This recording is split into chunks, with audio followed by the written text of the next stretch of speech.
Clinical DSM diagnoses are based on phenomenology, that is, what we observe in terms of patient symptoms and their clinical course.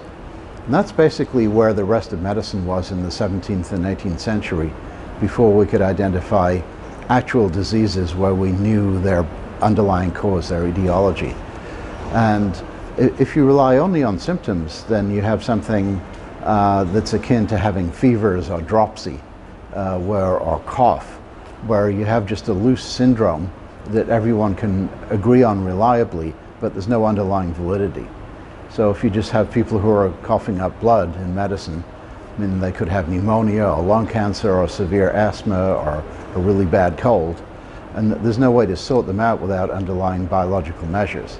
So that's pretty much where we are, I think, in psychiatry at the moment. So biology is a reliable, valid method for potentially reclassifying these loose syndromes, figuring out what's under the hood as far as biology, and that once we understand the origin of the illness and what's wrong with the person biologically at a brain level, then we can move closer towards finding treatments that are individualized.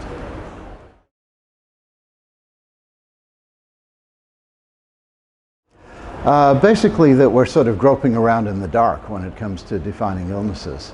As I tried to suggest, it's where medicine was in the 18th century before we understood what caused diseases. So before we had stethoscopes or otoscopes to look in people's ears, we really couldn't see what was going on and try and take measurements, even a basic measurement like temperature.